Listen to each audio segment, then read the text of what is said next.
រមាស់ខ្លាំងណាស់តើមានថ្នាំអ្វីព្យាបាលបានទេខ្ញុំមិនអាចទ្រាំបានទៀតទេខ្លួនខ្ញុំរមាស់ពេញហើយមានដំណឹងថានឹងមានអ្នកលក់ថ្នាំមកភូមិយើងនៅថ្ងៃនេះសង្ឃឹមថាគេមានថ្នាំល្អយល់ព្រម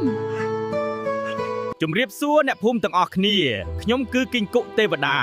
អ្នកលក់ថ្នាំដែលមានប្រសិទ្ធភាពបំផុតក្នុងលោកតើអ្នកមានបញ្ហាស្បែករមាស់ឬស្រែងមែនទេខ្ញុំមានដំណោះស្រាយមកនេះមែនហើយខ្ញុំរមាស់ខ្លាំងណាស់អូ thank you នេះមិនមែនជាថ្នាំធម្មតាទេវាជាថ្នាំស្រែងដែលផលិតចេញពីឱសថបុរាណដ៏កម្រលាបតែម្ដងស្រែងបាត់ភ្លាម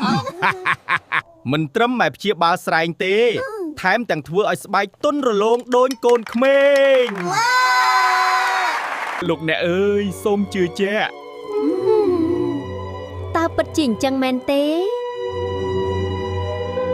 តូកុំតន់ជឿគេពេកគីងគក់នេះមើលទៅមិនសូវគួរឲ្យទុកចិត្តទេតើមានអ្នកណាធ្លាប់ប្រើថ្នាំនេះពីមុនមកទេជឿបងទៅនេះល្អណាស់កុំល្ងងប៉ុន្តែខ្ញុំរមាស់ខ្លាំងណាស់កាទោះជាយ៉ាងណាក៏ត្រូវសាក់លបងដែរខ្ញុំសុំទិញមួយដបជាការស្រេចនេះគឺជាថ្នាំស្រែករបស់ឯងលាបវាឲ្យបានច្រើននោះឯងនឹងជាសះស្បើយភ្លាមអរគុណ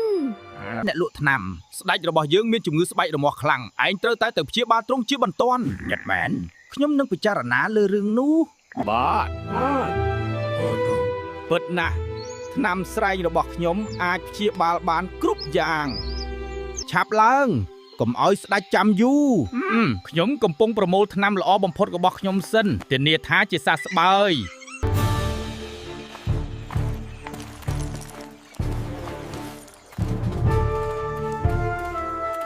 តើឯងគឺជាអ្នកលក់ថ្នាំមែនទេឆាប់ព្យាបាលខ្ញុំមកខ្ញុំរមាស់ចង់ស្លាប់ហើយក្រាបទូលប្រកាសណាខ្ញុំគឺគីងគក់ទេវតាអ្នកលក់ថ្នាំស្រែងខ្ញុំមានថ្នាំដែលនឹងធ្វើឲ្យទ្រង់ជាសះស្បើយភ្លាមនេះគឺជាថ្នាំពិសេសក្រាបទូលវាមានក្លិនបន្តិចប៉ុន្តែវាមានប្រសិទ្ធភាពណាស់ឆាប់លាបមកកុំនិយាយច្រើនអូវាត្រជាក់ណាស់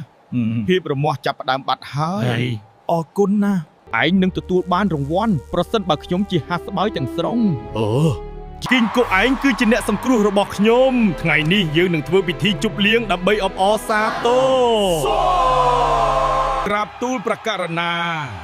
នេះគឺជាមហាកិត្តិយសសម្រាប់ទូលបង្គំណា